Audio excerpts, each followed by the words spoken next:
fears of the bailout, may I present to you the findings of the Who Can We Pin the Blame On for Economic Ruin inquiry commissioned by the government of this country. The report we presented to you in 3 parts. The first part is goals.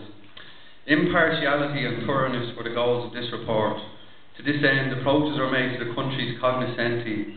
Once outlandish expenses, perfunctory pensions and fact-finding missions to other countries with similar investigations were given the go-ahead. A panel of the finest bankers, politicians and clergy were assembled to review the evidence.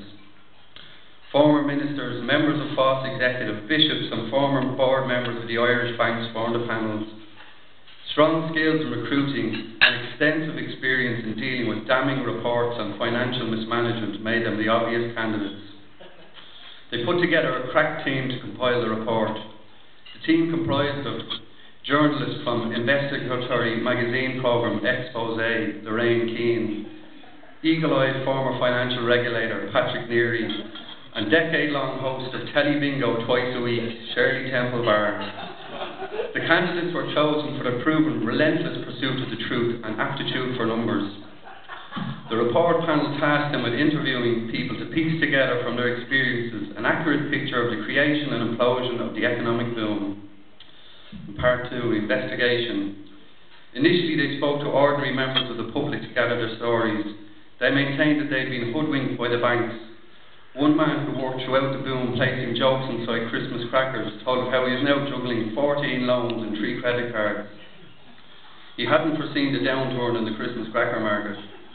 He protested that the banks had stuffed money in his pockets when he wasn't looking, sent him love letters professing their limitless love and constantly expanding credit limits. Our intrepid team then moved on to the bankers, who were adamant that they had been a model of prudence throughout and had been undone by a practical joker who had moved decimal places on their balance sheets back in 2002. They did concede it was unfortunate that this error hadn't been discovered until 2008. Members of the Anglo board were quizzed about the movements of €7 billion between themselves and Irish Permanent. A spokesman said that Irish Permanent had forced them to take the money. They said that they couldn't possibly accept the funds and sent them back. Irish Permanent has insisted and said they wouldn't take no for an answer and resent the money. Again they refused, saying it was far too much, but Irish Permanent was so insistent they sent it back again. The spokesman added that it was coincidental that this happened during the year-end financial reporting and that they could see how this would look to people of a suspicious or pernicious nature. The banks in general felt that the international money markets were responsible. This lead was chased down to Wall Street, where they talked to former traders. The traders argued that they had been supermen, and as such it didn't matter what went wrong. Their job was to drive the car. It was up to ordinary people to get out and push if it broke down. They had everything under control and felt that someone had tampered with their trading logarithms. These had been checked and in some cases actually double-checked to ensure that economies would keep growing at double-digit percentage rates forever. Demand, they said, for housing and construction fueled these rates. Builders were next to fall into the crosshairs of the team. They seemed utterly baffled at the sudden collapse of the housing market. All they set out to do was build 2 houses for every man, woman and child in the country. How are they to know that someone could lose their job or not want to commute for 4 hours a day, or even that people would get fed up living in houses built on floodplains? Sure, wasn't that where tigers, Celtic or otherwise, like to live? They felt the government should have stopped them building, or at the very least only allowed those who significantly contributed to the ruling party to build. So that left only the politicians. They approached one former Minister of Finance who told them with a wide grin that he was responsible for only the good decisions and none of the bad. He was a great fella, he told them. The former Taoiseach was approached. He was forthright in saying that he shouldn't have been in charge in the first place.